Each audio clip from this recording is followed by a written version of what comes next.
أعوذ بالله من الشيطان الرجيم. بسم الله الرحمن الرحيم. تبت يدا أبي لهب وتب ما أغنى عنه ماله وما كسب سيصلى نارا ذات لهب وامرأته حمالة الحطب في جيدها حبل من مسد. صدق اللہ العظیم. محترم حضرات، سامعین کرام، حاضرین مسجد، عزیزوں اور بزرگوں، یہ قرآن مقدس کے 30ویں پارے کی سورۃ اللہب کی پاکیزہ، نورانی، مبارک، باعظمت، مطہر آیتیں ہیں. دعا کیجیے رب العزت والجلال ان مقدس آیات کی روشنی میں صحیح اور سچی بات عرض کرنے کی توفیق نصیب فرمائے اور ہم سب کو عمل کرنے کی توفیق عطا فرمائے. قرآن کریم کی اس سورت کا نام ہے لہب، اس لیے کہ اس میں تذکرہ ہے جہنم کی اس آگ کا جس کی صفت یہ بیان کی گئی ہے ذات لہب. لہب کے معنی ہیں لپٹ والی، شعلہ مارنے والی آگ، اس لیے اس کا نام ہے سورۃ اللہب. اس کا ایک نام ہے سورہ تبت. اس کو تبت اس لیے کہتے ہیں اس لیے کہ اس سورت کا پہلا کلمہ تبت ہے، اور تیسرا اس کا نام ہے سورۃ المسد، اس لیے کہ اس کا آخری کلمہ جو ہے وہ ہے حبل من مسد. یہ قرآن پاک کی صورت مکیہ ہے، یعنی ہجرت کا واقعہ پیش آنے سے پہلے اللہ کے حبیب مدنی آقا تاجدار مدینہ جناب محمد الرسول اللہ صلی اللہ علیہ وسلم کے قلب اطہر پر نازل ہوئی.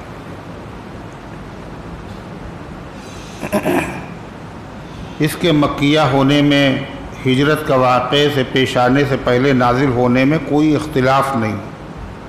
بعض صورتوں کے بارے میں ہے کہ مکی بھی ہے، مدنی بھی ہے، مگر اس میں کوئی اختلاف نہیں، بلکہ یہ صورت مکی ہی ہے. اور اس میں ایک رکوع ہے، 5 آیتیں ہیں اور 77 حرف ہے.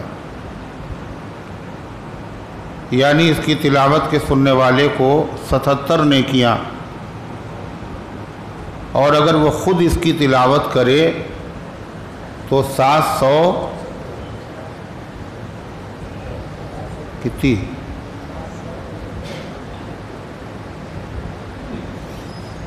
بتائیے نا، 770 نیکیاں. اگر تلاوت سنے تو کتنی نیکیاں، اور اگر تلاوت کرے تو 770 نیکیاں نصیب ہوتی ہیں. غور سے سنیے، اس لیے کہہ رہے ہیں اتنی نیکیاں ملتی. یہ تو نماز کے باہر اگر تلاوت ہو، اور یہ صورت ان صورتوں میں سے ہے جو سب کو یاد ہوتی ہے اور نماز میں اس کی تلاوت کی جاتی ہے. یہ قصار مفصل میں شامل ہے، یعنی قرآن پاک کی صورتیں 3 طرح کی ہیں: طوال، اوساط اور قصار. طوال کے معنی لمبی لمبی صورتیں جو نماز میں پڑھی جاتی ہیں. وہ صورتیں بھی ہیں جو بڑی لمبی ہیں، اور ان کے لیے نمازیں بھی ہیں. ہر نماز میں نہیں سنت ہیں، وہ فجر میں اور ظہر میں طوال مفصل، یعنی 26ویں پارے سے لے کر 30ویں پارے تک، اور 26ویں پارے میں بھی سورہ حجرات سے لے کر سورہ والسماء ذات البروج تک، یہ وہ صورتیں ہیں جن کو فجر کی ظہر کی نماز میں پڑھنا سنت ہے۔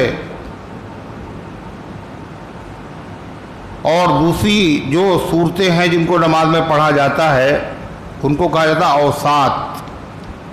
اوساط وسط سے بنا ہے، وسط کہتے ہیں بیچ کو، یعنی وہ نہ وہ بہت لمبی ہیں اور نہ بہت چھوٹی ہیں، درمیانی ہیں۔ اوساط مفصل وہ کون سی صورتیں ہیں؟ والسماء ذات البروج کے بعد والسماء والطارق، سورہ طارق سے لے کر کے لم یکن الذین کفروا تک، یہ جو صورتیں ہیں یہ ہیں اوساط مفصل، یعنی وہ صورتیں جو درمیانی ہیں، نہ بہت لمبی ہیں نہ بہت چھوٹی ہیں۔ ان کو کون کون سی نماز میں پڑھنا چاہیے؟ عصر میں اور عشاء میں، عصر میں اور عشاء میں۔ ضروری نہیں ہے کوئی سی بھی صورت پڑھ لے نماز تو ہو جائے گی۔ فقرؤوا ما تیسر من القرآن، پڑھو قرآن میں سے جو آسان ہو، لیکن نماز میں نور اور برکت اور ثواب میں زیادتی جب ہوگی جب نماز ہو اور ہر نماز کی ہر چیز سنت کے مطابق ہو، رکوع بھی سنت کے مطابق ہو، سجدہ بھی سنت کے مطابق ہو، قومہ بھی سنت کے مطابق ہو، جلسہ بھی سنت کے مطابق ہو۔ یہ قومہ کیا ہوتا ہے؟ نماز میں قومہ بھی ہوتا ہے۔ نماز ہم لوگ پڑھتے ہیں نا، سب نمازی ہیں ماشاءاللہ، تو نمازوں میں قومہ بھی ہوتا ہے۔ نماز میں قومہ کسے کہتے ہیں؟ قومہ سب لوگ کہہ رہے ہیں رکوع، تم نے بھی کہہ دیا رکوع۔ قومہ قیام سے بنا، قیام کے معنی کھڑے ہونا۔ رکوع میں جانے کے بعد جب آدمی کھڑا ہوتا ہے، سمیع اللہ لمن حمیدہ ربنا لک الحمد، اس کھڑے ہونے کا نام قومہ ہے۔ جلسہ بھی ہوتا ہے نماز میں، جلسہ بھی نماز میں ہوتا ہے۔ یہ کب ہوتا ہے؟ جلسہ اور جلوس کے معنی بیٹھنا۔ نماز میں 2 مرتبہ بیٹھا جاتا ہے، 2 رکعت کے بعد، اور آخر میں اگر وہ 2 رکعت والی ہے تو 2 کے بعد بیٹھنا فرض ہے، اور اگر وہ 3 رکعت والی ہے تو 2 کے بعد، پھر تیسری کے بعد، 4 رکعت والی ہے تو 2 رکعت کے بعد، پھر چوتھی رکعت کے بعد۔ لیکن یہ جو بیٹھنا ہے اس کو جلسہ نہیں کہتے ہیں، اس کو کہتے ہیں قعدہ۔ کیا کہتے ہیں؟ قعدہ۔ اگر 2 مرتبہ بیٹھنا پڑتا ہے تو اس کا نام ہے قعدہ اولا اور قعدہ اخیرہ۔ اولا مانے پہلی بیٹھک، قعدہ اولا پہلی بیٹھک، اور قعدہ اخیرہ آخری بیٹھک۔ قعدہ اولا جو ہے یہ واجب ہے، واجب ہے 2 رکعت کے بعد بیٹھنا۔ 4 رکعت والی نماز میں، 3 رکعت والی نماز میں 2 رکعت کے بعد بیٹھنا واجب ہے، ضروری ہے۔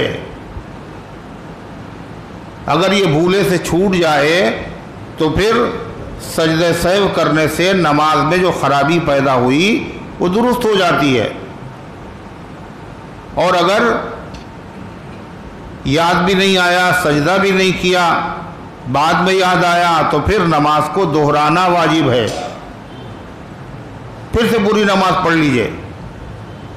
لیکن قعدہ اخیرہ جسے کہتے ہیں آخری بیٹھک، یعنی 2 رکعت والی نماز میں 2 رکعت کے بعد، 3 رکعت والی نماز میں تیسری رکعت کے بعد، 4 رکعت والی نماز میں چوتھی رکعت کے بعد یہ قعدہ اخیرہ ہے، یہ فرض ہے.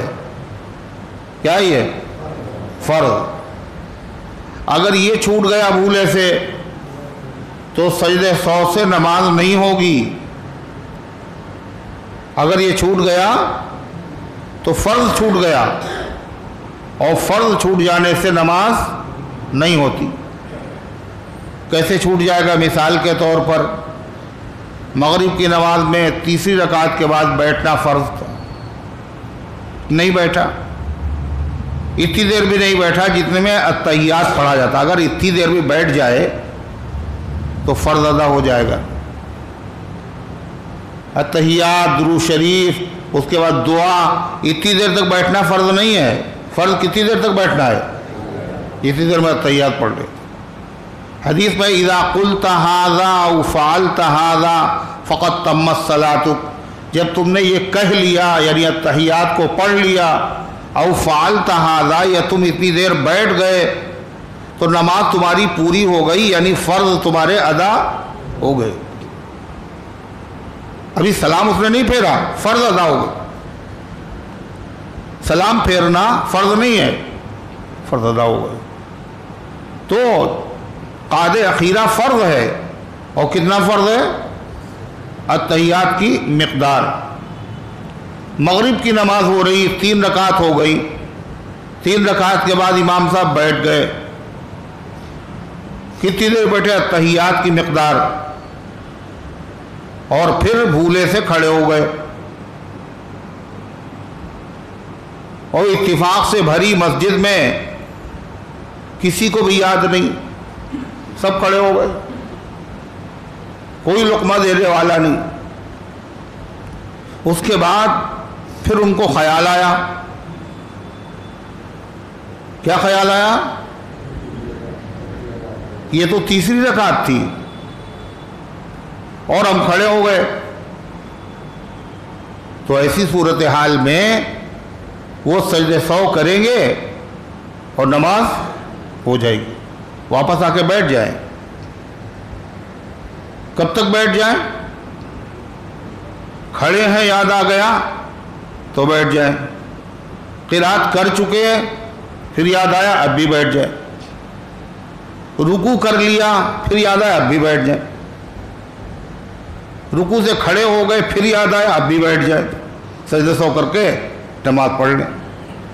لیکن اگر اسے یاد نہیں آیا، اس نے سجدہ بھی کر لیا، تو چوتھی رکعت کا سجدہ ہو گیا. تھی نمازیں 3 رکعت فرض تھی، ہو گئی 4. چونکہ وہ التحیات کی مقدار بیٹھ چکے تھے، اسے فرض تو ہو گیا ادا. یہ 1 رکعت زیادہ جو ہے یہ نفل ہو گئی. 1 رکعت کی نماز ہوتی نہیں، ہوتی ہے. اب اگر سلام پھیریں گے تو 1 رکعت برباد ہو جائے گی. لا تبطلوا اعمالکم، اپنے عمل کو باطل مت کرو. پھر کیا کریں؟ 1 رکعت اور پڑھ لیں. کتنی ہو گئی؟ 5. آخر میں سجدہ سہو بھی کریں. سجدہ سہو اگر کر لیا تو 3 رکعتیں فرض بھی ادا ہو گئیں اور 2 رکعت نفل بھی ہو گئیں. لیکن بھولے سے آدمی ایسا کرے، جان بوجھ کے نہ کرے.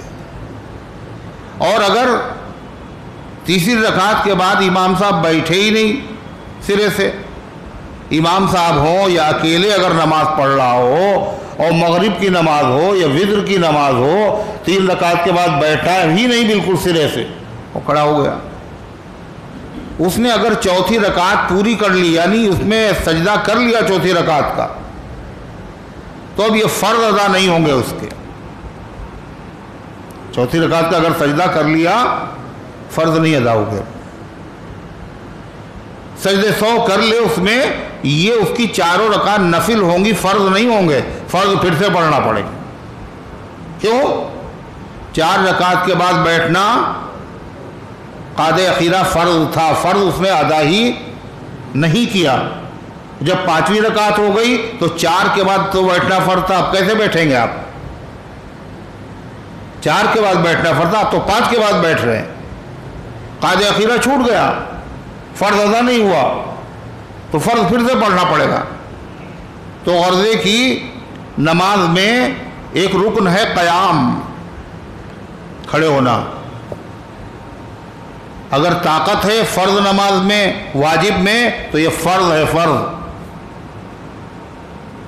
طاقت ہے اور پھر بھی کھڑے ہو کر نہیں بیٹھ کے پڑھ رہا ہے نماز، تو نماز نہیں ہوگی۔ نفل نماز ہے، کھڑے ہو کے بھی پڑھنے کی طاقت ہے، بیٹھ کے بھی پڑھنے کی طاقت ہے، پھر بھی ہم بیٹھ کے پڑھ رہے ہیں، نفل نماز ہو جائے گی بیٹھ کے پڑھنے سے، ثواب آدھا ہو جائے گا، مگر ہوگی نہیں نا؟ کیا کہہ رہا ہوں؟ نہیں ہوگی نا؟ ثواب گھٹ جائے گا مگر نماز ہو جائے گی۔ کھڑے ہو کے اگر پڑھا تو زیادہ ثواب ملے گا۔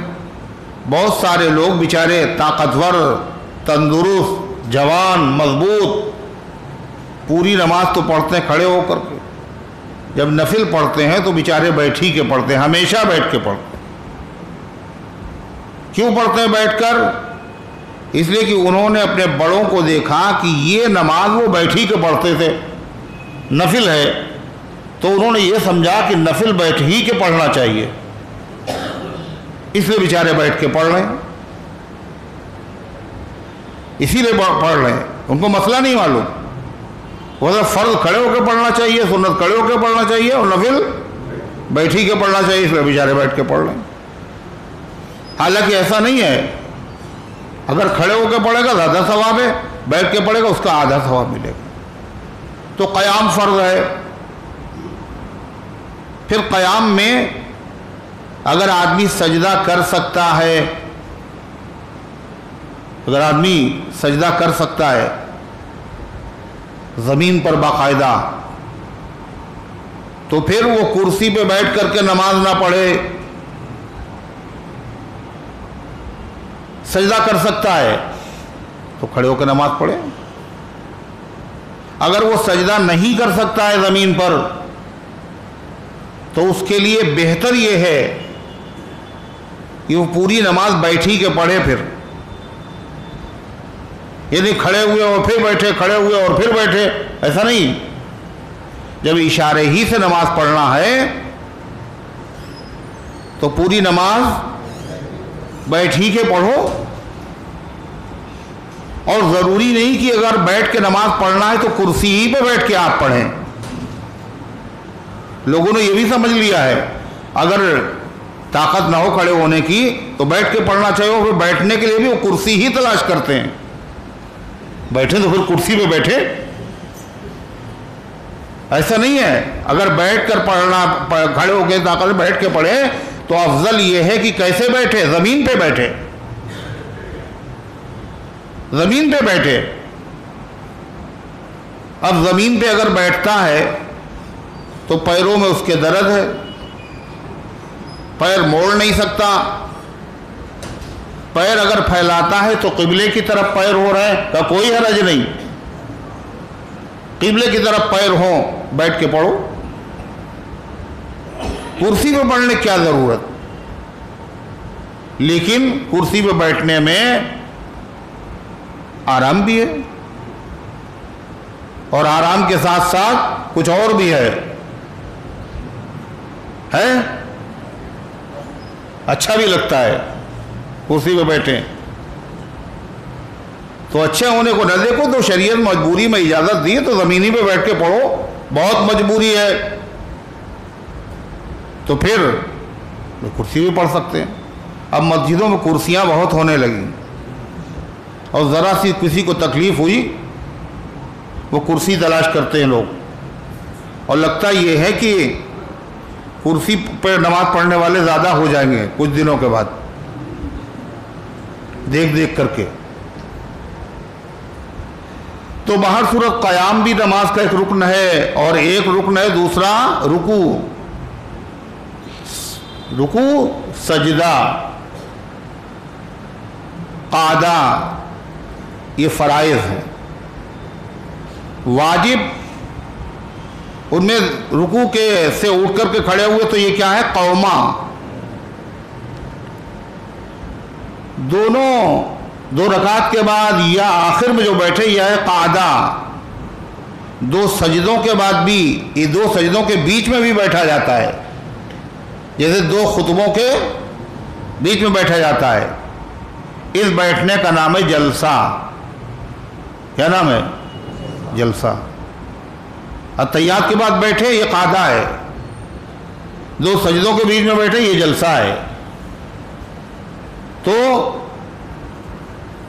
قیام سنت کے مطابق، رکوع سنت کے مطابق، سجدہ سنت کے مطابق، قوما یہ بھی سنت کے مطابق، جلسہ یہ بھی سنت کے مطابق. لیکن نماز میں قیام کی حالت میں یا بیٹھنے کی حالت میں جو قرات ہو قرآن کی، یہ سنت کے مطابق نہیں ہونا چاہیے. قرآن کی جو صورتیں پڑھی جائیں یہ بھی تو سنت کے مطابق ہوں. فجر اور ظہر میں طوال مفصل، ظہر اور عصر میں، فجر اور ظہر میں طوال مفصل، عصر اور عشاء میں، عصر میں بھی عین اور عشاء میں بھی، دونوں میں اوساط مفصل. اور مغرب میں قصار مفصل. قصار کہتے ہیں چھوٹی چھوٹی صورتیں جو شروع ہوتی کہاں سے؟ لم یکن الذین کفروا کے بعد سورہ زلزال، اذا زلزلت الارض زلزالہا سے لے کر قل اعوذ برب الناس تک، یہ قصار مفصل. یہ مغرب میں ان کا پڑھنا مسنون ہے، اور یہ صورتیں عام طور پر سب کو یاد ہوتی.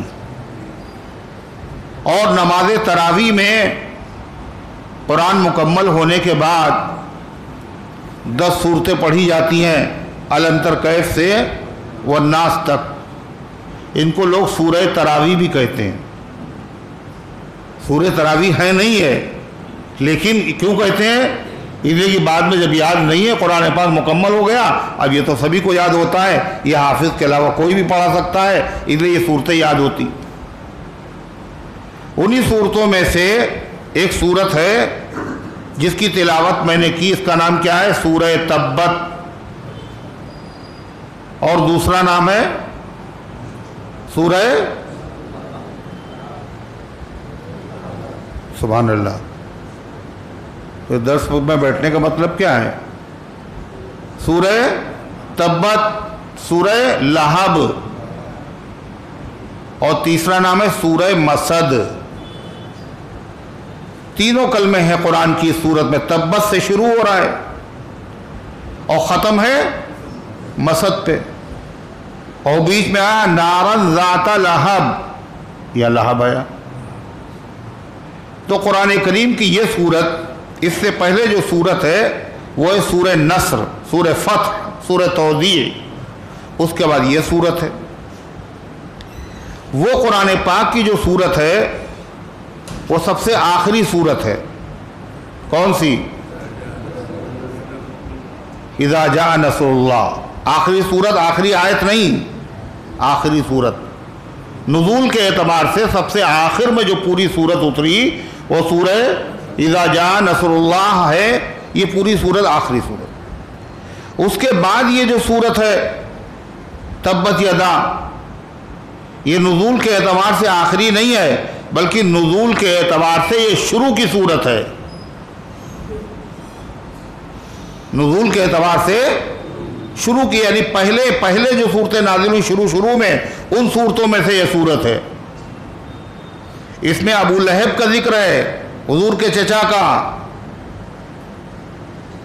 اور یہ کہاں تھا؟ مکے میں، مدینے میں؟ مکے میں. آپ کی دعوت کا شدید ترین مخالف اور آپ کا پڑوسی، آپ کا سگا چچا، آپ کی دعوت پر سب سے پہلے آپ کی دعوت کی مخالفت کرنے والا بنو امیہ میں سے نہیں، بنو ہاشم میں سے.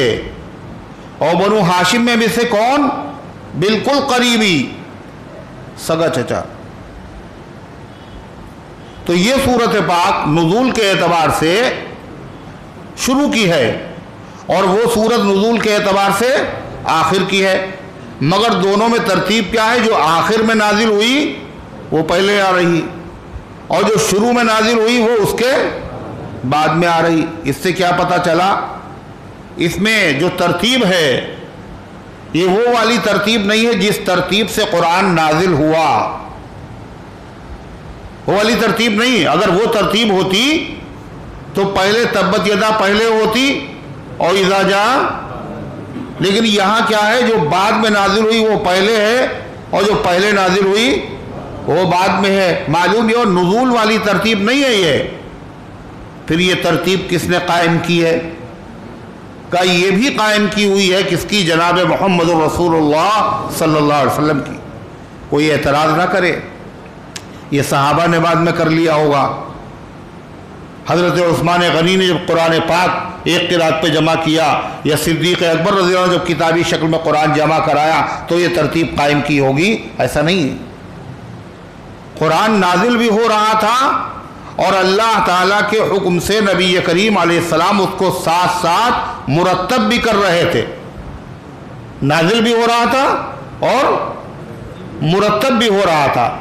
جب آپ صحابہ سے فرماتے، جو لوگ لکھتے تھے قرآن پاک، ان سے کیا کہتے تھے؟ اس آیت کو فلاں صورت میں فلاں آیت کے بعد لکھو، اور اس آیت کو فلاں صورت میں فلاں آیت سے پہلے لکھو۔ یہ ساتھ ساتھ ترتیب بھی ہو رہی تھی، اختیاری نہیں، ترتیبی توقیفی ہے۔ توقیفی کا مطلب اللہ کے حکم پر موقوف ہے، اس میں رائے کا دخل نہیں ہے۔ اللہ کے جو نام ہیں کتنے ہیں؟ 99۔ یہ اللہ کے نام بھی توقیفی ہیں، یعنی اللہ اس کے رسول سے سننے پر موقوف ہیں۔ جو جو نام اللہ اس کے رسول نے بتائے ہیں انہی ناموں سے خدا کو پکارا جائے گا۔ اپنی طرف سے اللہ کو کسی اور نام سے پکارنا صحیح نہیں ہے۔ جیسے طبیب عربی زبان کا لفظ ہے نا؟ طبیب، طبیب جو علاج کرتا ہے، اللہ کو طبیب نہیں کہہ سکتے۔ معالج علاج کرنے والا، یہ بھی عربی زبان کا لفظ ہے۔ اللہ علاج کرتا ہے، اللہ ہی بیماری دیتا ہے۔ فَإِذَا مَرِضْتُ فَهُوَ يَشْفِينِ، جب میں بیمار ہوں تو وہی شفا دیتا ہے۔ تاثیر مانتا ہوں دوا و دعا میں ہے، صحت مگر مریض کی حکم خدا میں ہے۔ معالج نہیں کہہ سکتے اس کو۔ تو اللہ کے نام بھی توقیفی ہیں، اور یہ صورتیں جو ہیں اور ان صورتوں میں جو ترتیب ہے قرآن کی، یہ بھی توقیفی ہے۔ اللہ اس کے رسول کی طرف سے اپنی طرف سے منمانی اس میں نہیں ہو سکتی، عقل کا دخل نہیں۔ تو اس صورت میں پہلے وہ صورت ہے اور بعد میں یہ صورت ہے، دونوں میں ربط کیا ہے؟ دونوں میں تعلق کیا ہے؟ دونوں میں مناسبت کیا ہے؟ اس لیے کہ کلام میں کیا ہونا چاہیے؟ مناسبت۔ اگر کلام میں مناسبت نہ ہو تو آدمی کیا کہے گا؟ یہ آدمی ٹھیک نہیں ہے، یہ آدمی بے وقوف معلوم ہوتا ہے۔ کبھی کچھ کہتا ہے اور کبھی کچھ کہتا ہے، دونوں باتوں میں کوئی جوڑ ہے نا؟ اگر بات بے جوڑ ہوتی ہے کسی آدمی کی بھی تو لوگ کیا کرتے ہیں؟ اس پر اعتراض کرتے ہیں، عیب لگاتے ہیں، اور ہونا بھی چاہیے۔ حضرت فاروق اعظم رضی اللہ تعالیٰ عنہ خطبہ دے رہے ہیں، جمعے کا خطبہ، مسجد نبوی، ممبر مبارک، اور خطبے میں کیا ہوتا ہے؟ اللہ کا ذکر، نبی کریم علیہ السلام پر درود، آیات قرآنی، احادیث نبویہ، ایمان والوں کے لیے دعائیں، تسبیحات، یہی خطبہ ہے۔ خطبہ دے رہے ہیں اور درمیانی خطبے میں بولتے ہیں، یا ساریۃ الجبل، یا ساریۃ الجبل، اے ساریہ پہاڑ کے پاس آ جاؤ، اے ساریہ پہاڑ کے دامن میں آ جاؤ، پہاڑ کو اپنے پیچھے کر لو۔ ساریہ ایک صحابی کا نام، اور سارے صحابہ جتنے موجود تھے خطبے میں ان سب کو حیرت ہونے کی، یہ کیا ساریہ کو بلا رہے ہیں؟ بتائیے، خطبہ دے رہے ہو بیچ میں ساریہ کو بلا رہے ہیں، اور ساریہ مدینے میں ہے بھی نہیں،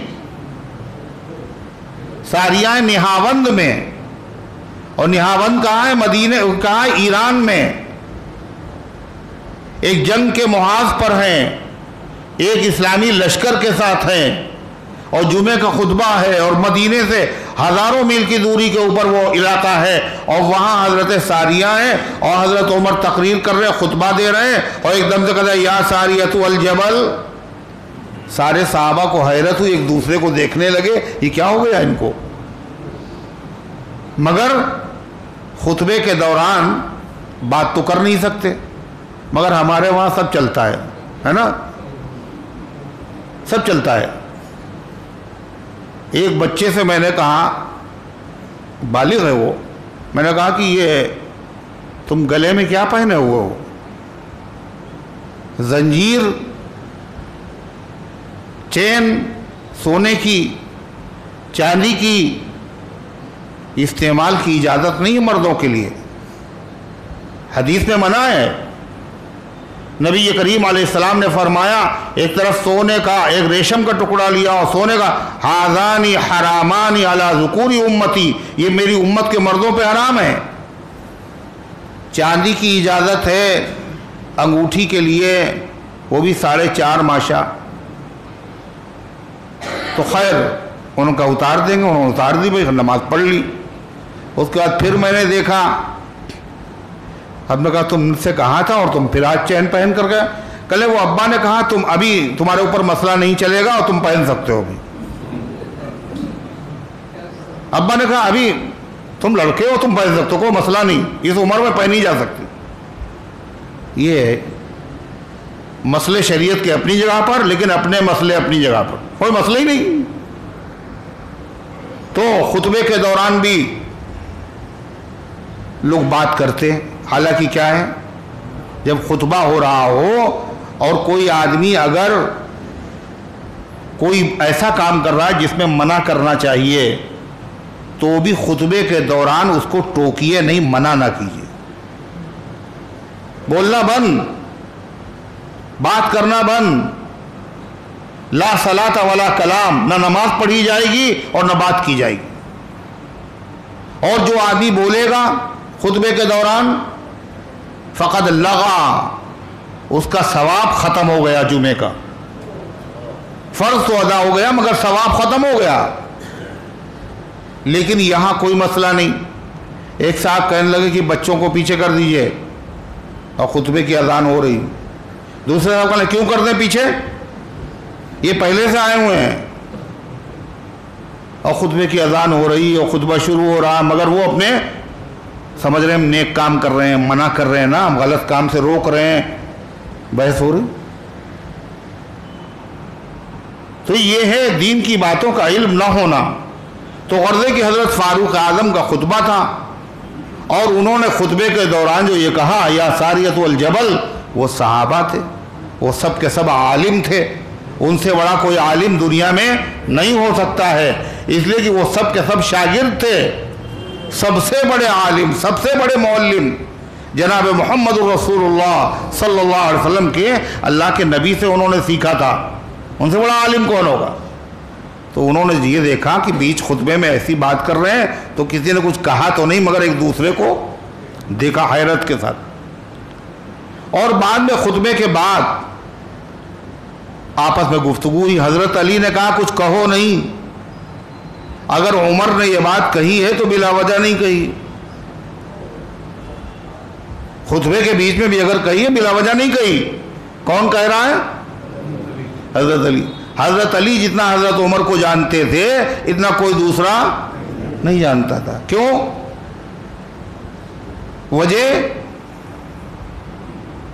وجہ حضرت علی خود بہت بڑے عالم تھے، جو جتنا بڑا عالم ہوگا وہ اپنے سے زیادہ بڑے عالم کو اتنا ہی زیادہ جانے گا۔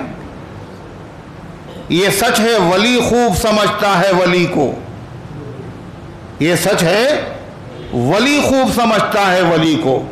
شان خلفاء حیدر کرار سے پوچھو، حضرت ابو بکر عمر کا مقام کیا ہے حیدر کرار بتائیں گے، اس لیے کہ وہ ولی ہیں اور وہ سب اولیاء ہیں، اولیاء کو اولیاء ہی جانتے ہیں۔ حضرت صدیق اکبر رضی اللہ تعالیٰ نبی کریم علیہ السلام کی مبارک محفل میں بیٹھے ہوئے تھے، اور حضور کی مجلس میں صدیق اکبر جہاں بیٹھتے تھے وہ خاص جگہ تھی۔ کہاں بیٹھتے تھے؟ دائیں طرف، اور فاروق اعظم بیٹھتے تھے بائیں طرف، اور حضرت عثمان اور حضرت علی سامنے بیٹھتے تھے، باقی صحابہ دائیں بائیں آگے پیچھے، مگر یہ خاص نشست تھی۔ صدیق اکبر اگر نہ ہوتے تو وہ جگہ خالی رہتی، جب آتے جب بیٹھتے۔ یہ بھی کیا ہے، کسی آدمی کی جو جگہ ہو خاص، وہاں پر بغیر اجازت کے بیٹھنا خلاف ادب ہے، خلاف تہذیب ہے۔ یہ عام لوگوں کے لیے بھی ہے، مگر مسجد میں کوئی آدمی خاص جگہ اپنی بنا لے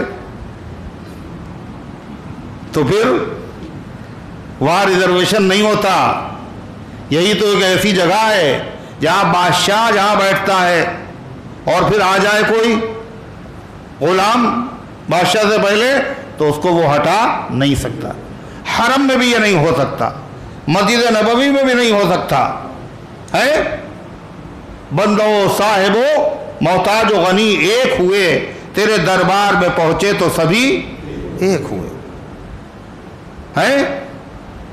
آ گیا عین لڑائی میں اگر وقت نماز، قبلہ روحوں کے قدم بوس ہوئی قوم حجاز۔ نہ کوئی بندہ رہا، ایک ہی صف میں کھڑے ہو گئے محمود و ایاز۔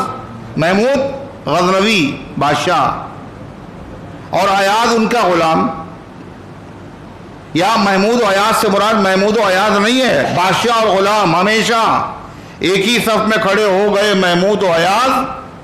نہ کوئی بندہ رہا اور نہ کوئی بندہ نواز۔ بندہ یعنی غلام، اور بندہ نواز یعنی غلاموں کو نوازنے والا۔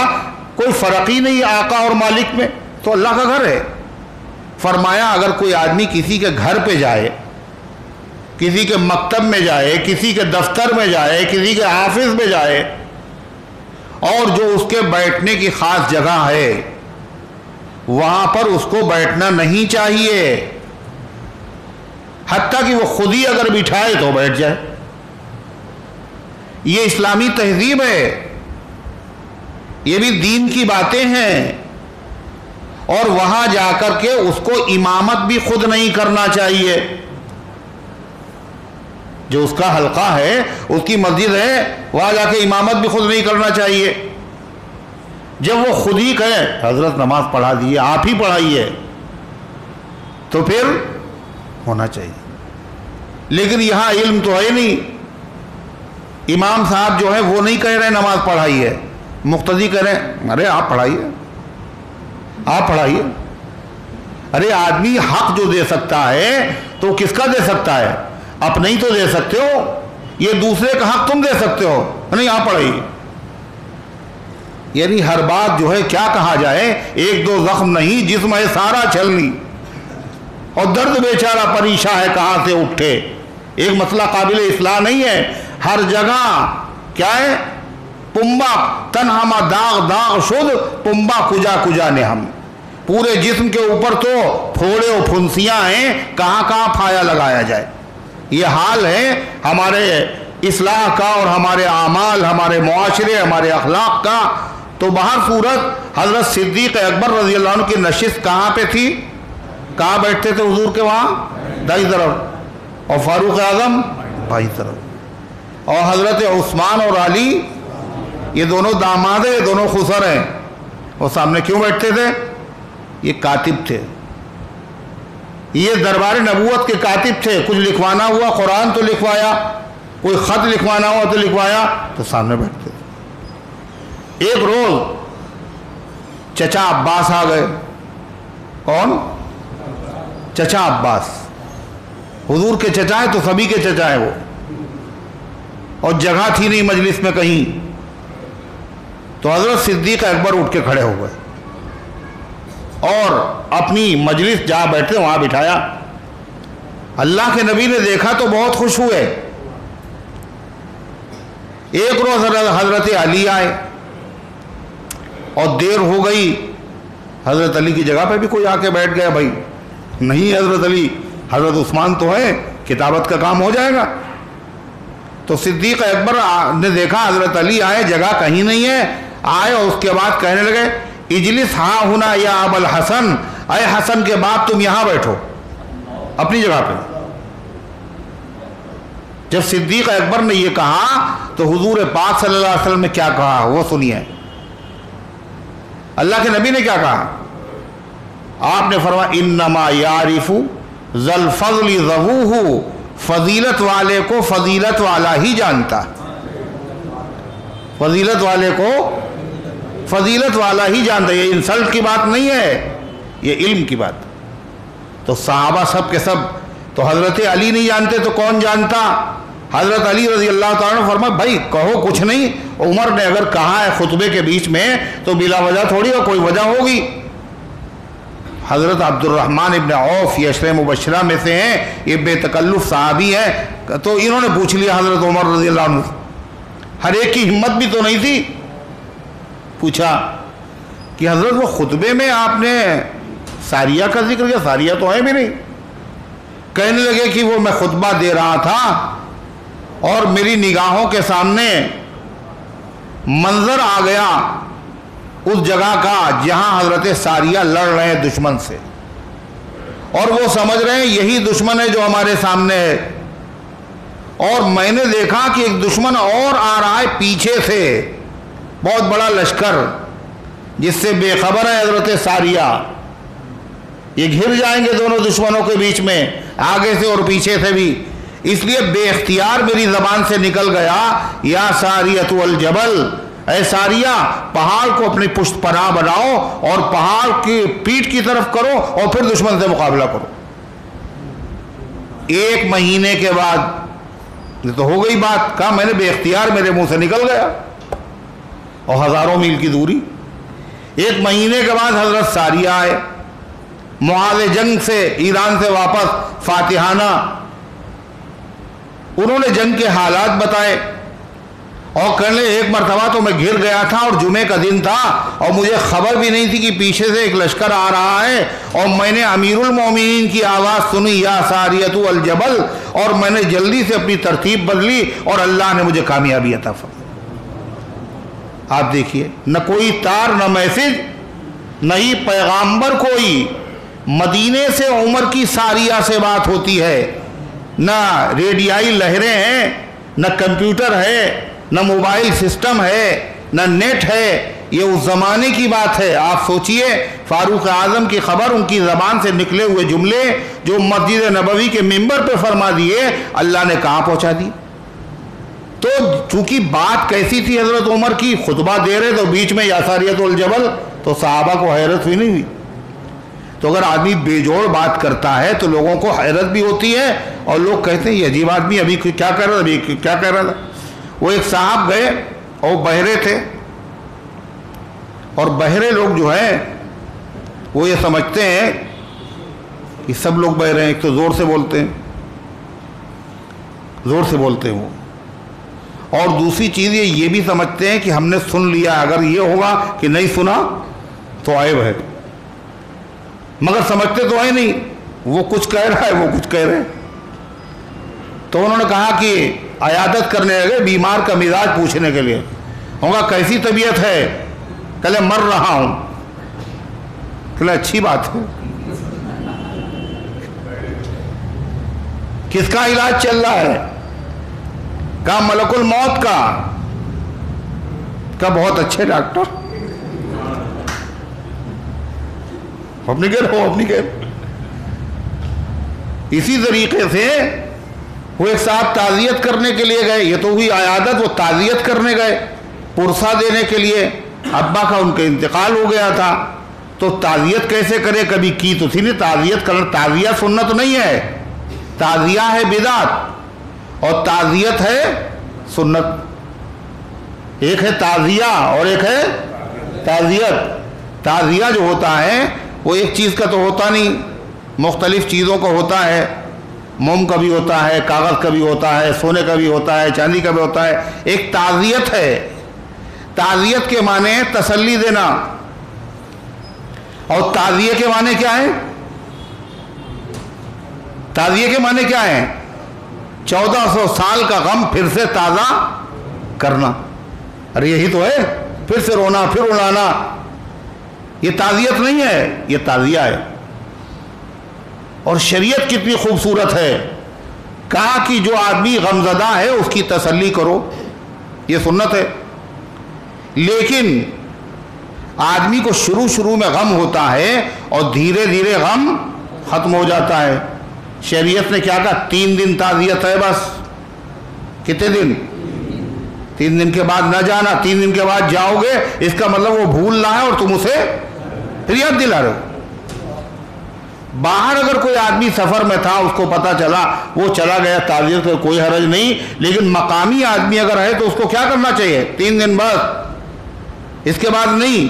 شریعت تو یہ کہتی، اور یہ خلاف شریعت کام کیا ہے کہ 1400 سال پہلے جو واقعہ پیش آیا ہے، ہر سال اس کو مختلف انداز سے یاد دلانا، اس کو تازہ کرنا، یہ کیا ہے؟ یہ اسلام کے مطابق ہے یا اسلام کے خلاف ہے؟ مسلمان میں کہوں ان کو، یہ مجھ سے ہو نہیں سکتا کہ جو اسلام سے ہٹ کر کے سارے کام کرتے ہیں۔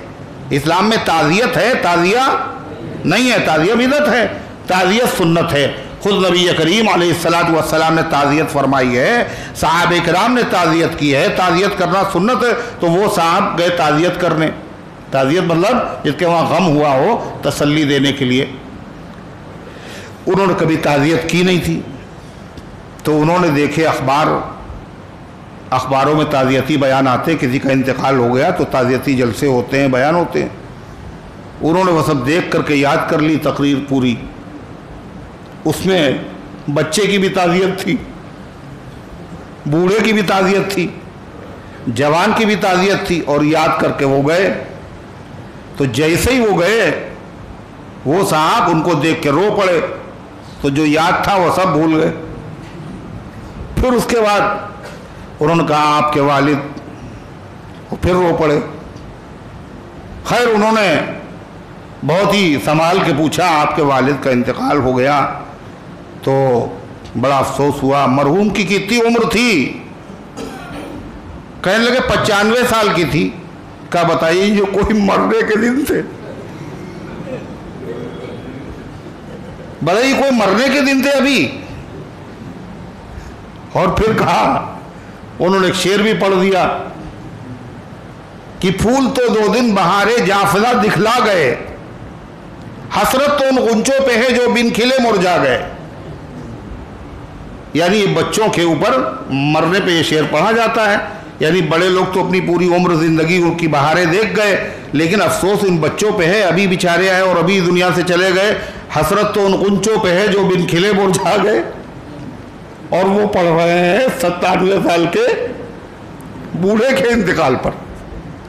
اب وہ آدمی دیکھ رہا حیرت سے ان کو، جس کی تعزیت کرنے کے لیے گئے۔ کہ اچھا یہ بتائیے آپ شادی کب کر رہے ہیں؟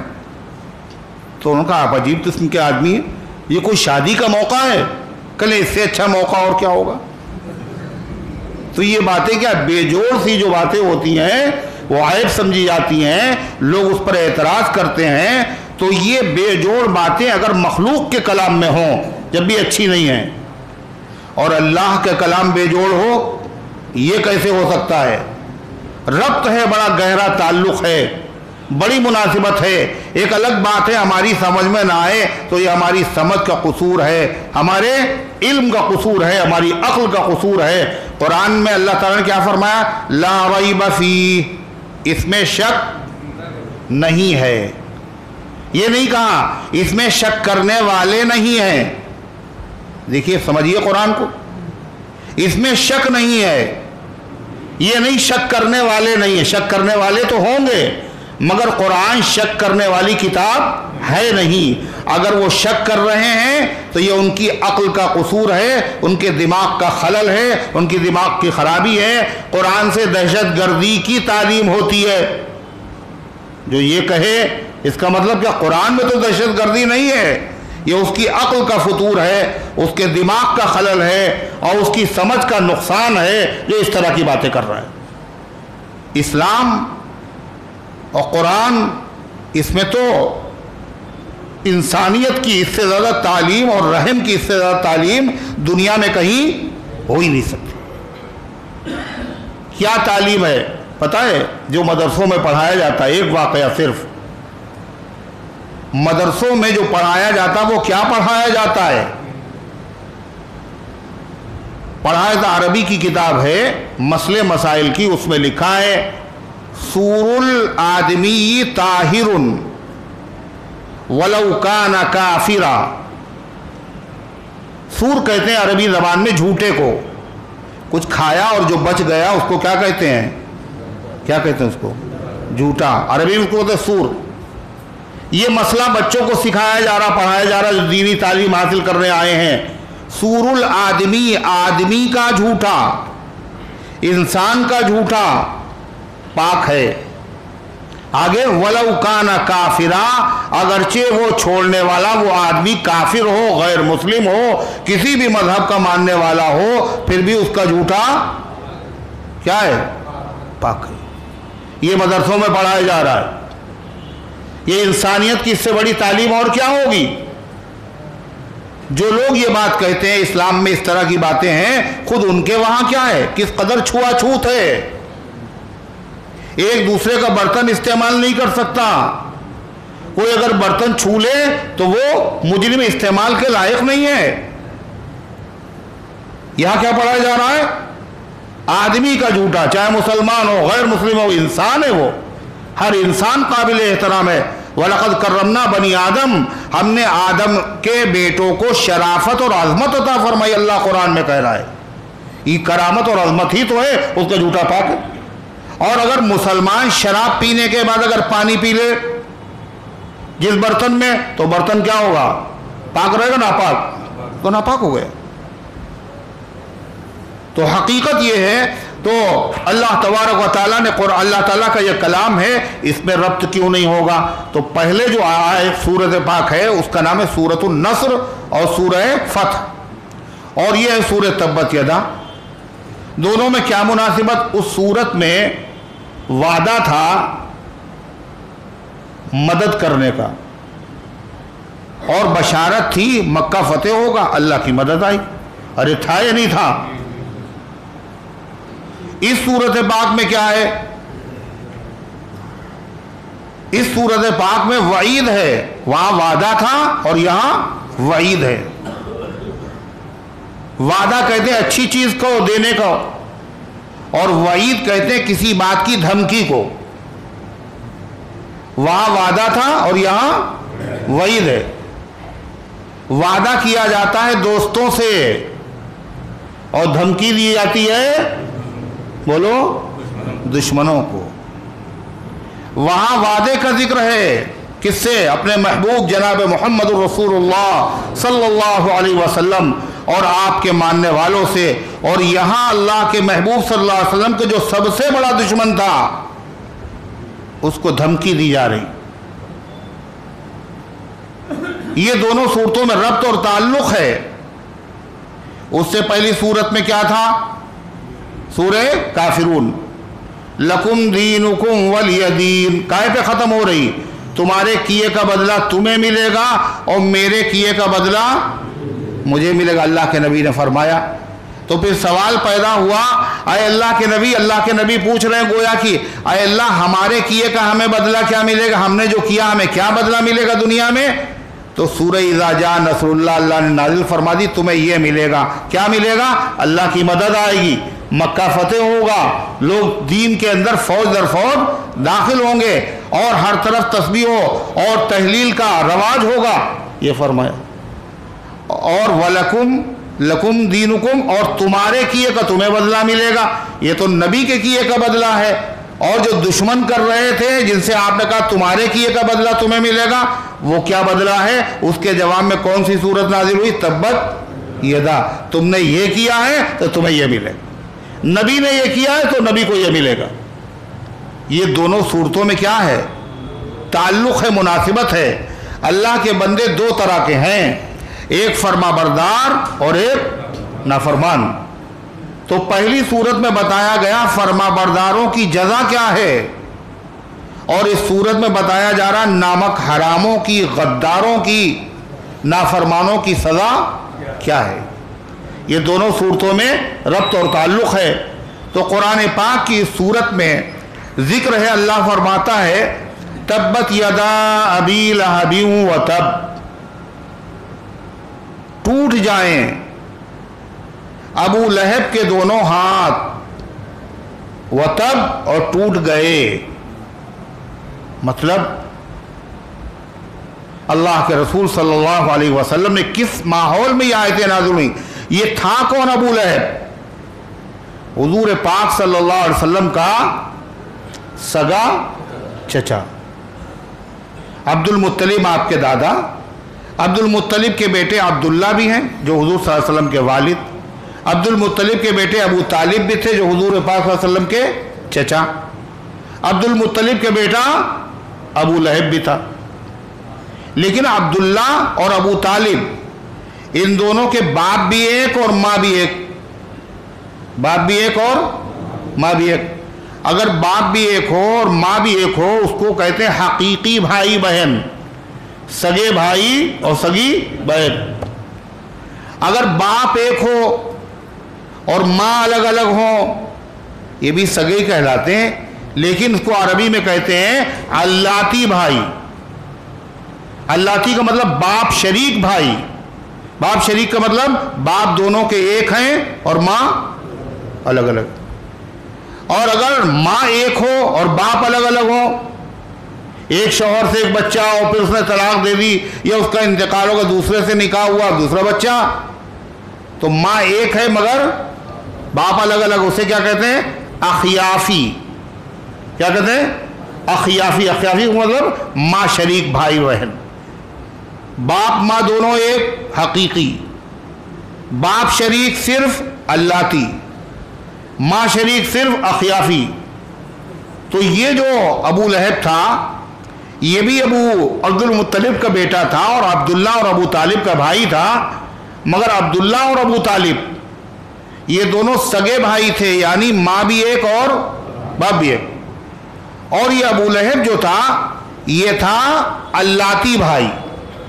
علاتی بھائی کا مطلب باپ تو ایک تھے تینوں کے، عبداللہ، ابو طالب اور ابو لہب، لیکن ماں ابو لہب کی الگ تھی۔ اس کا اصلی نام ابو لہب نہیں تھا، اس کا نام تھا عبد العزا۔ کیا نام تھا؟ عبد العزا۔ اور عزا عرب میں ایک بت تھا، لات ایک بت تھا، منات ایک بت تھا۔ کیا کہا تھا؟ لنا العزا ولا عزا لکم، ہمارے پاس عزا بت ہے مسلمانوں، تمہارے پاس نہیں۔ اللہ کے نبی نے کیا کہا؟ جواب دو، اللہ مولانا ولا مولا لکم، اللہ ہمارا مولا ہے تمہارا مولا نہیں، اللہ ہمارا مددگار ہے تمہارا مددگار۔ تو کیا نام تھا؟ عبد العزا، عزا کا بندہ، عزا کا بندہ۔ عبداللہ اللہ کا بندہ، عبد العزا، عزا یعنی بت کا بندہ۔ تو اس لیے قرآن پاک میں عبد العزا نہیں کہا گیا، کیوں؟ یہ شرکیہ نام ہے، تو قرآن میں اس کا ذکر نہیں آیا۔ عبد العزا اس کا اصلی نام تھا اور اس کی کنیت تھی ابو عتیبہ۔ ابو عتیبہ کا مطلب عتیبہ کا باپ، اس کے بیٹے کا نام تھا عتبہ، عتیبہ اور معتب۔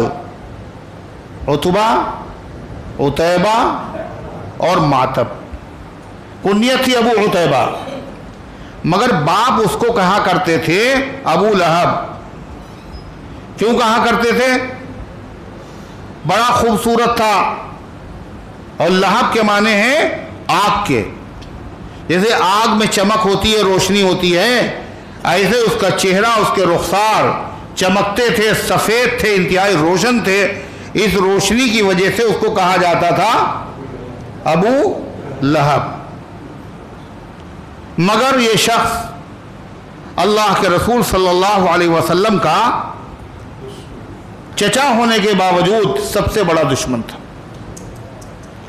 پورے قرآن میں اسلام کے دشمن، نبی کے دشمن، اللہ کے دشمنوں کا ذکر ہے، قرآن میں نہیں ہے؟ بڑے بڑے دشمن، ابو جہل، امیہ،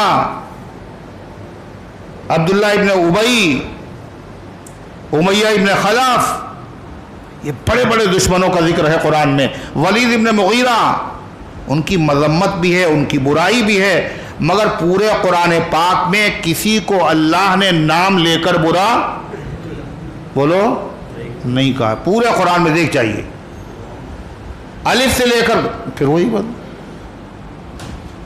الف سے لے کر کے یا تک، شروع سے لے کر کے آخر تک نام لے کر کے اللہ کے نبی کے کسی دشمن کو، اللہ کے رسول صلی اللہ علیہ وسلم کے کسی دشمن کو اللہ تعالیٰ نے نام لے کے برا نہیں کہا۔ ولید ابن مغیرہ کا ذکر ہے، اس کی اللہ نے 10 صفتیں بیان کی، 10 برائیاں قرآن میں، مگر نام نہیں ہے۔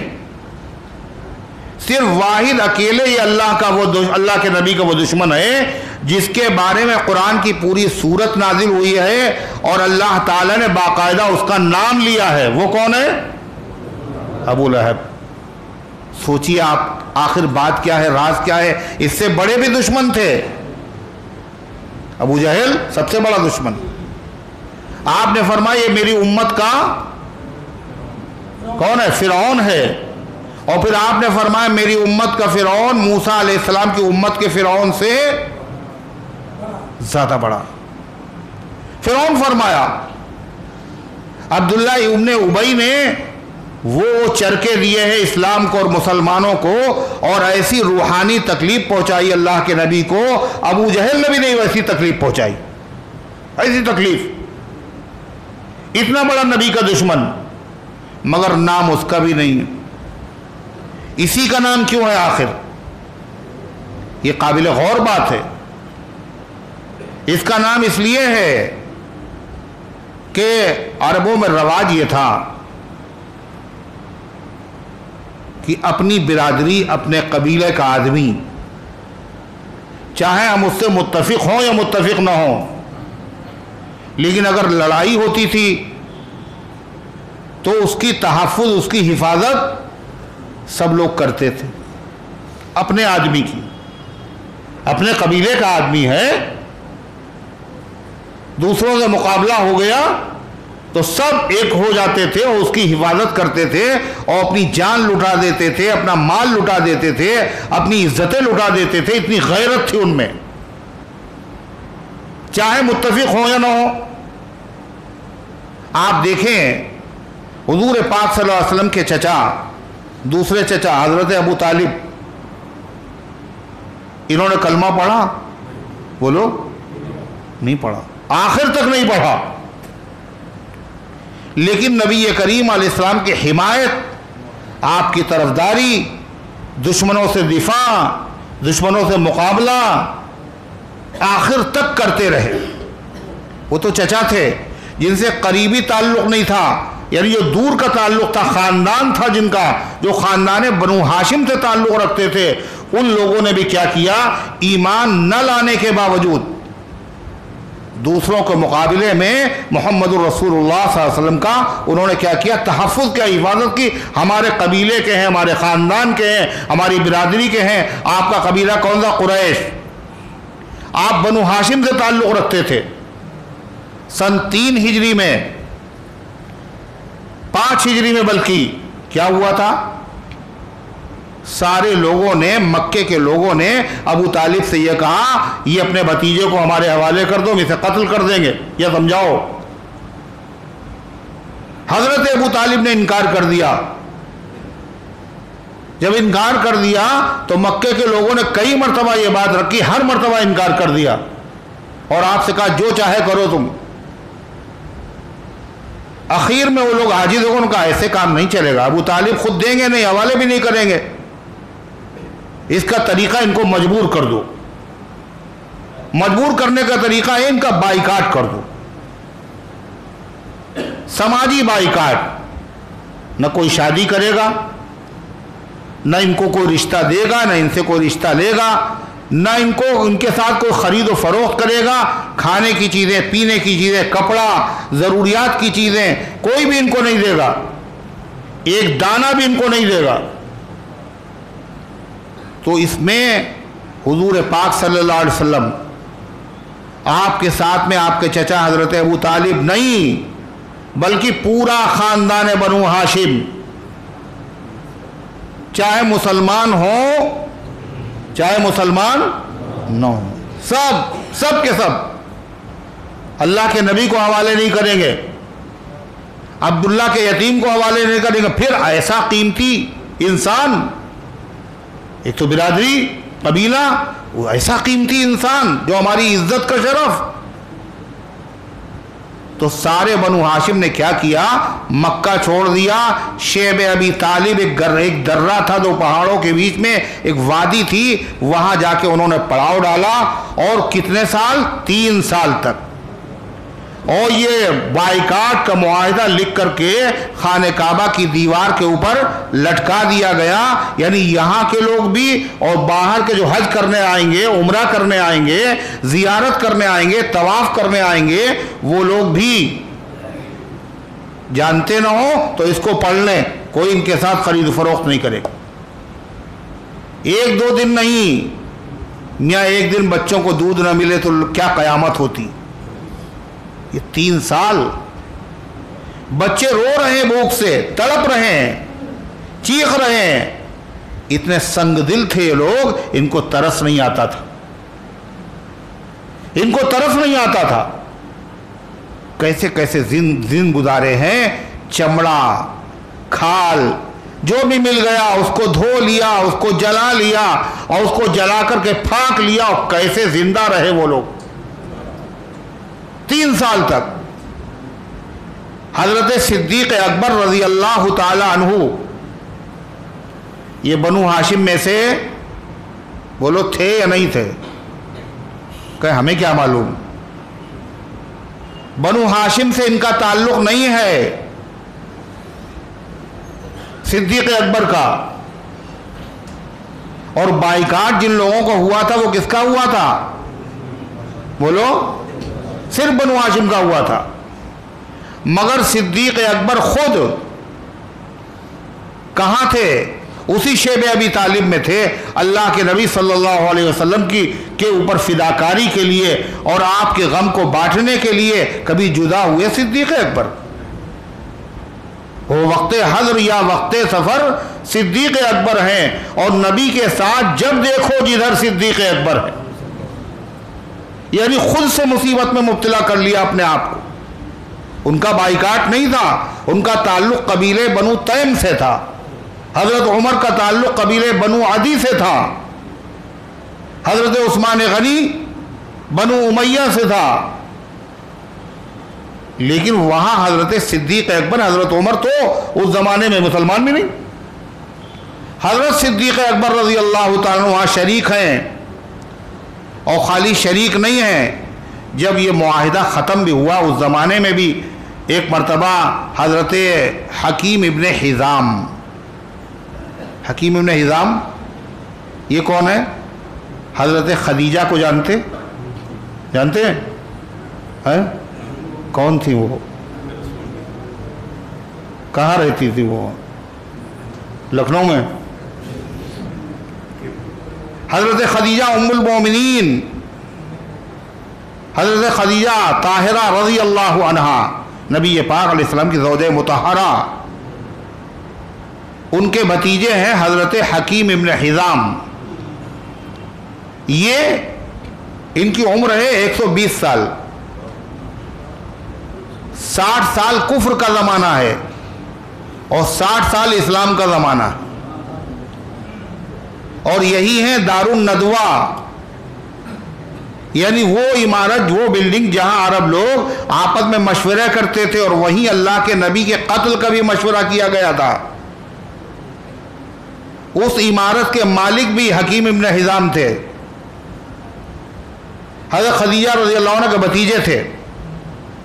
حضرت زید ابن حارثہ رضی اللہ عنہ کو خرید کر لانے والے بھی یہی تھے، خرید کے لائے، اپنی پھوپھی حضرت خدیجہ کو دے دیا۔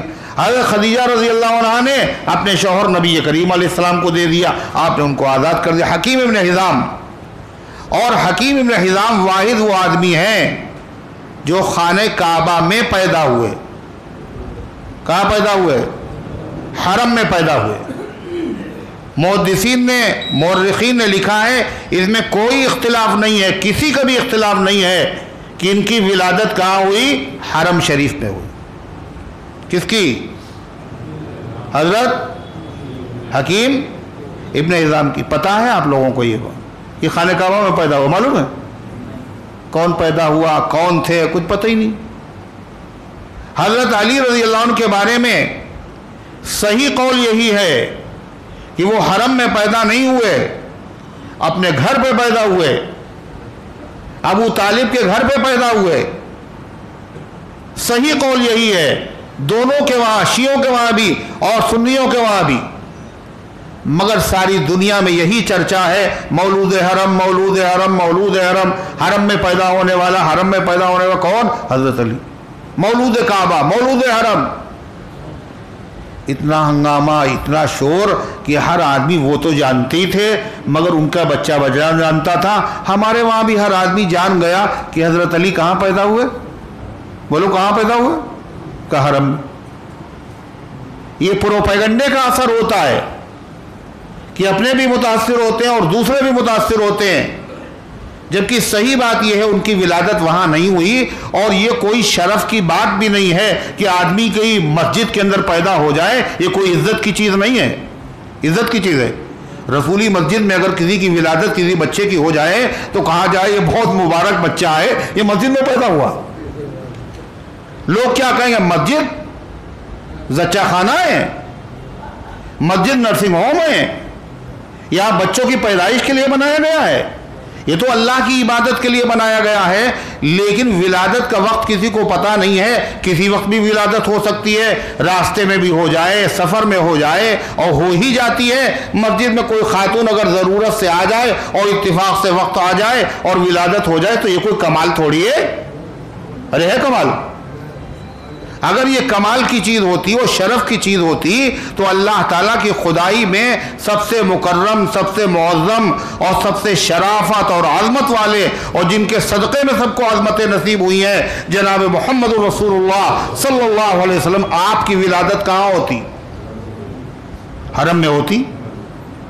مگر آپ کی ولادت ہو رہی ہے عبداللہ کے گھر پہ،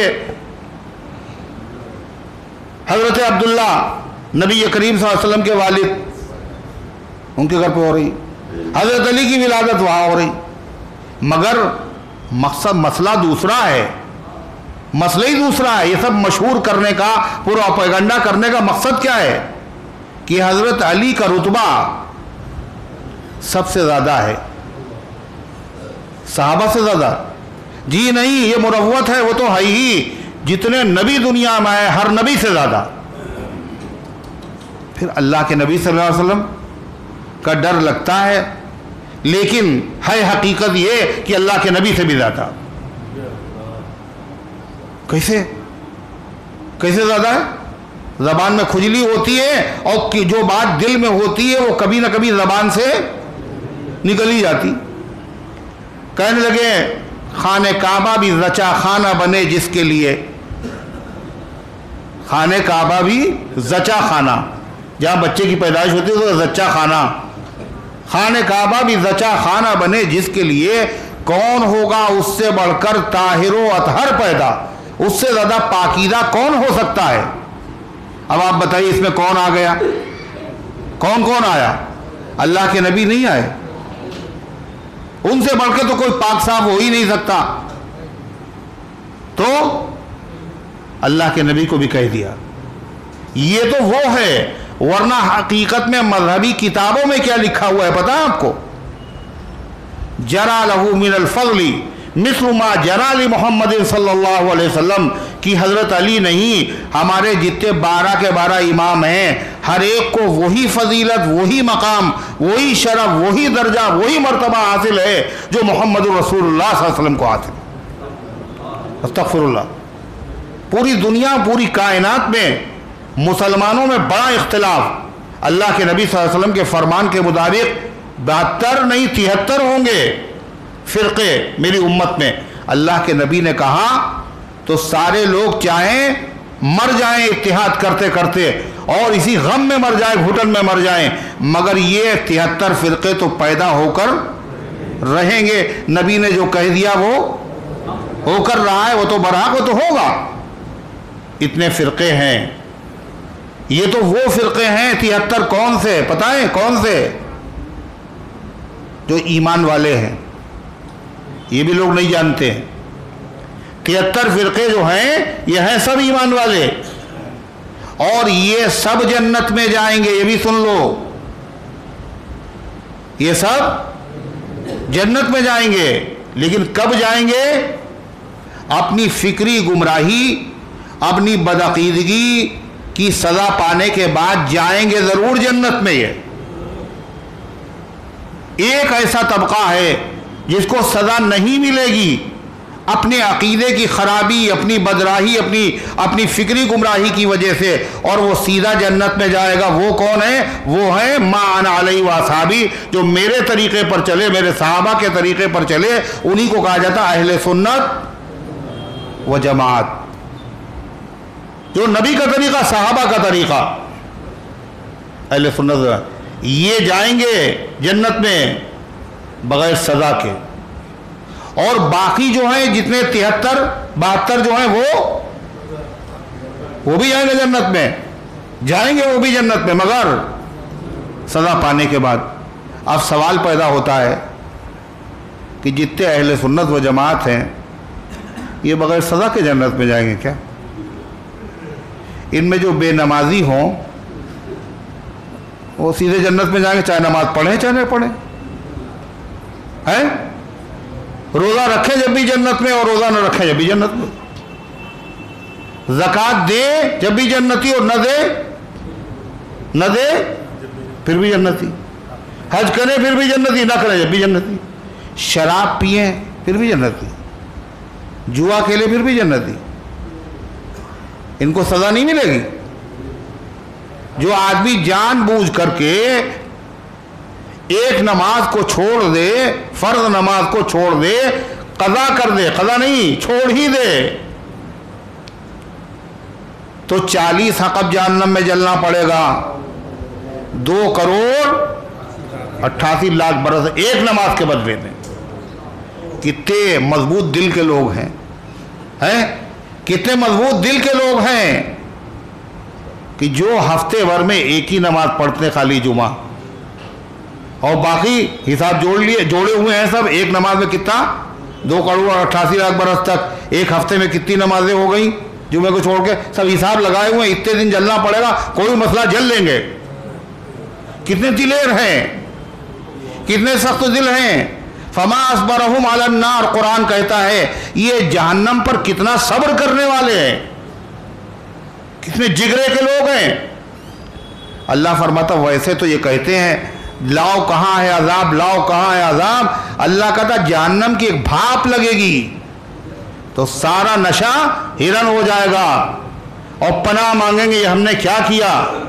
اتنا خطرناک معاملہ ہے۔ تو اہل سنت و جماعت میں جو بے نمازی ہیں، جو شرابی ہیں، جو جوا کھیلنے والے ہیں، جو گناہ کے کام کرنے والے ہیں، یہ ڈائریکٹ جنت پہ تو نہیں جائیں گے۔ ان کو سزا ملے گی نہیں ملے گی؟ ارے جائیں گے یہ سب جنت میں، اللہ کے نبی کا فرمان ہے جنت میں جائیں گے۔ حضرت ابو ذر غفاری جو تھے ان کو بہت حیرت ہوئی، اللہ کے نبی نے فرمایا کہ جو سچے دل سے پڑھیں گے کلمہ جنت میں جائیں گے۔ تو انہوں نے کہا اے اللہ کے رسول وَإِن زَنَا وَإِن سَرَقَا، اگرچہ اس نے چوری کی ہو، زنا کیا ہو، پھر بھی جنت میں جائے گا؟ تو آپ نے فرمایا وَإِن زَنَا وَإِن سَرَق، زنا کیا ہو پھر بھی جائے گا، چوری کی جب بھی کی۔ اب ان کو تو یقین ہی نہیں ہو رہا تھا، اتنا بڑے جرم کیا اس نے اور پھر بھی جنت میں۔ یا رسول اللہ وَإِن زَنَا وَإِن سَرَق، اگرچہ زنا کیا ہو، چوری کی ہو، پھر بھی آپ نے فرمایا وَإِن زَنَا وَإِن سَرَق، زنا کیا ہو، چوری کی ہو، پھر بھی۔ اب ان کو چین نہیں آ رہا، پھر انہوں نے سوال کر دیا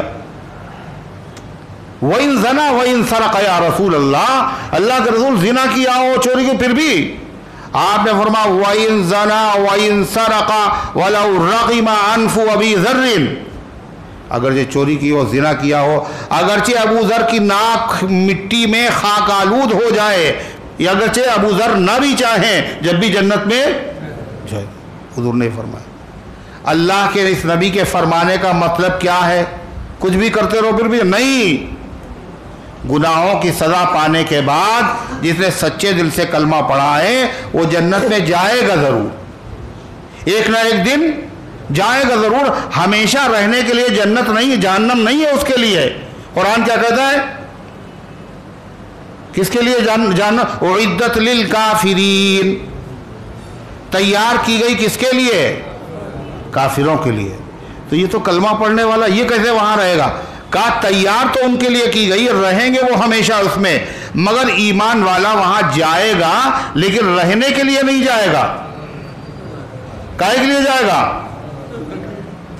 پاک کرنے کے لیے، جنت میں جانے کے لائق بنانے کے لیے۔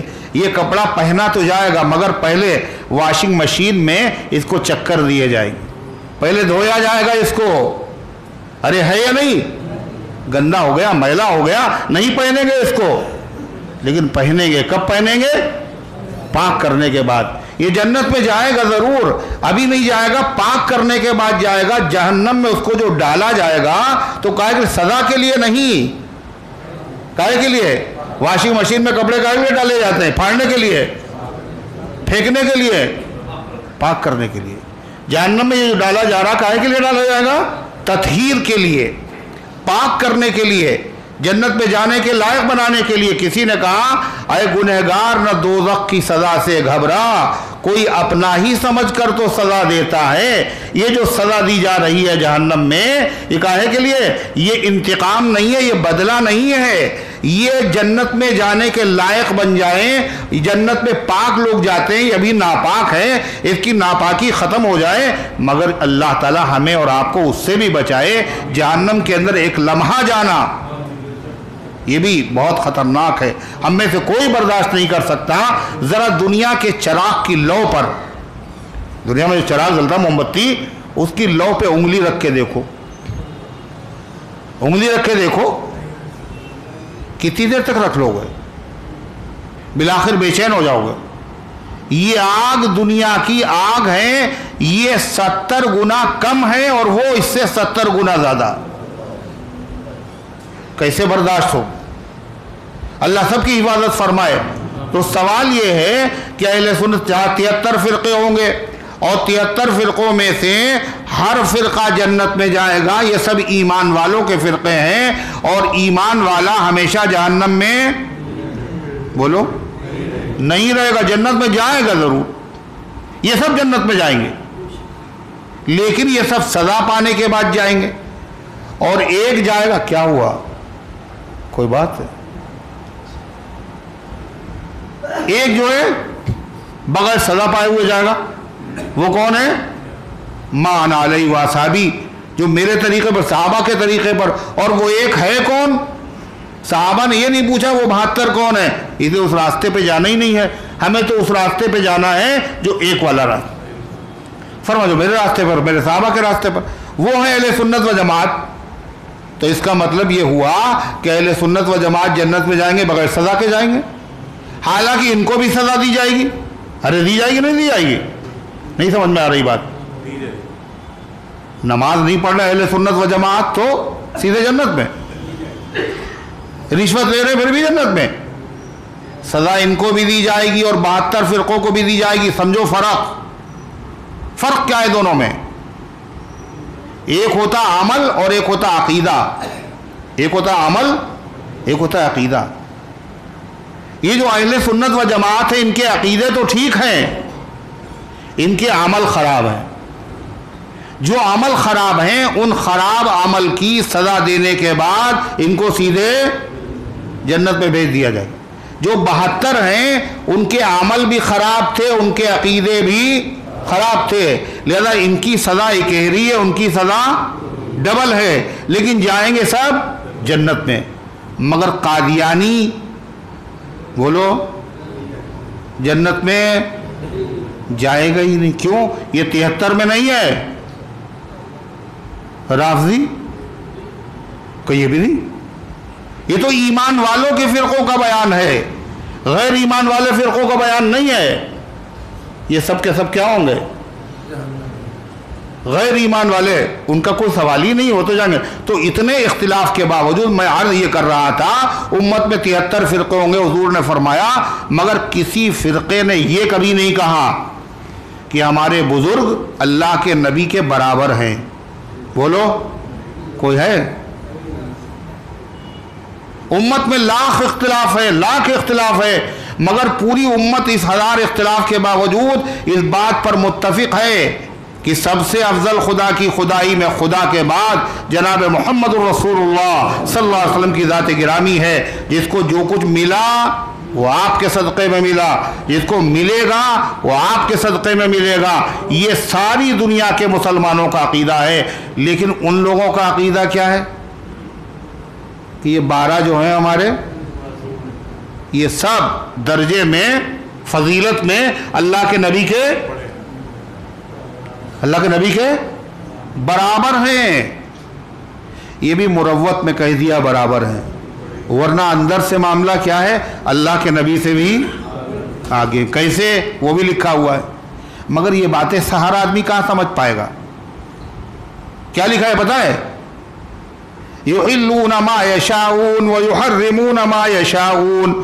یہ جو ہمارے لوگ ہیں 12, یہ جس کو چاہیں حلال کر دیں اور جو چاہیں بولو حرام کر دیں. ان کو یہ پاور حاصل ہے, اور یہ پاور ایسا ہے حلال و حرام کرنے کا جو محمد الرسول اللہ صلی اللہ علیہ وسلم کو بھی حاصل نہیں ہے.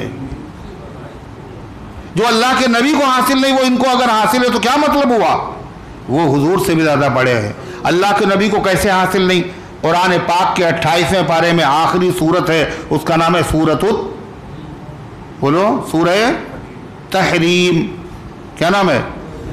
سورہ تحریم. تحریم کے معنی حرام کرنا, تحریم معنی حرام کرنا. اس سورت میں اللہ کیا فرماتا ہے؟ یا ایھا النبی لم تحرم ما احل اللہ لک تبتغی مرضات ازواجک. اے نبی, آپ اس چیز کو حرام کیوں کر رہے ہیں جس کو اللہ نے آپ کے لیے حلال کیا ہے؟ اللہ اپنے محبوب سے کہہ رہا آپ کیوں حرام کر رہے ہیں؟ اللہ نے جس کو حلال کیا. حلال و حرام کا اختیار صرف اللہ کے قبضے میں. یہ کہنا کہ اللہ کے نبی حلال و حرام بھی نہیں کر سکتے, مگر وہ جو ہیں ہمارے 12 وہ سب جس جو چاہے حلال کر دیں, جو چاہے حرام کر دیں, ہے یا نہیں؟ تو غرضے کی یہ بات کہاں سے نکلی بھول گئے آپ؟ حضرت علی کہاں پیدا ہوئے؟ حرم میں. حضرت علی کا پیدا ہونا یقینی نہیں ہے. کون پیدا ہوا حرم میں؟ حضرت حکیم ابن حزام پیدا ہوا. حضرت حکیم ابن حزام کون ہے؟ خدیجہ رضی اللہ عنہ کے بھتیجے. کفر کے زمانے میں اسی شیب ابی طالب میں جہاں مقاطعہ تھا, جہاں بائیکاٹ تھا, وہاں یہ چپکے سے کھانا پہنچا دیا کرتے تھے. کبھی کبھی چپکے سے دیکھ لیا ابو جہل نے ایک مرتبہ, اور اس نے ان کو روک دیا. یہ مقاطعہ ختم ہوا.